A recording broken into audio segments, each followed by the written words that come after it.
পঞ্চভূতে বিলীন প্রাক্তন প্রধানমন্ত্রী মনমোহন সিং।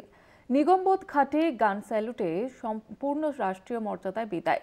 শেষকৃত্য রাষ্ট্রপতির প্রধানমন্ত্রী, কেন্দ্রীয় স্বরাষ্ট্রমন্ত্রী, 3 বাহিনীর প্রধান এবং শেষ যাত্রা শেষকৃত্যে সঙ্গী রাহুল গান্ধী। শ্রদ্ধা জ্ঞাপন কংগ্রেস সভাপতি মল্লিকার্জুন খার্গে, সোনিয়া গান্ধীর।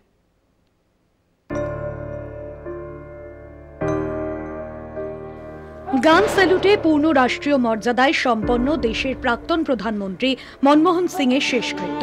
দিল্লির নিগমবোধ ঘাটে শেষকৃত্যে ছিলেন রাষ্ট্রপতি দ্রৌপদী মুর্মু, প্রধানমন্ত্রী নরেন্দ্র মোদী, স্বরাষ্ট্রমন্ত্রী অমিত শাহ সহ প্রথম সারির কংগ্রেস নেতৃত্ব, কেন্দ্রীয় মন্ত্রী ও সেনাকর্তারা।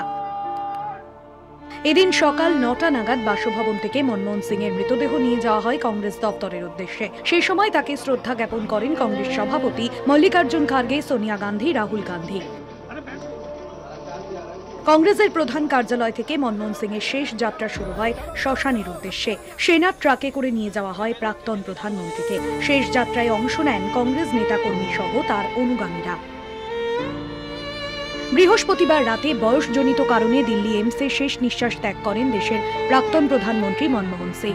তাকে ভারতের অর্থনৈতিক সংস্কারের স্থপতি মনে করা হয়। 2004 থেকে 2014 সাল পর্যন্ত তাঁর প্রধানমন্ত্রীত্বে দেশের অর্থনীতির বহু সংস্কার করা হয়েছিল। মনমোহনের মৃত্যুর পর তাঁর স্মৃতিসৌধ নিয়ে তৈরি হয় বিতর্ক। প্রাক্তন প্রধানমন্ত্রীর স্মৃতিসৌধের জন্য আবেদন জানানো সত্ত্বেও কেন্দ্রীয় সরকার আবেদনের সায় দেয়নি বলে শুক্রবার জানায় কংগ্রেস। সেই নিয়ে দিনভর রাজনৈতিক টানাপোড়েন চলে। শেষ পর্যন্ত বিবৃতি প্রকাশ করে কেন্দ্র জানায়, কংগ্রেসের আবেদন মেনে নেওয়া হয়েছে, স্মৃতিসৌধ তৈরির জন্য জায়গা দেওয়া হবে। কলকাতা টিভি।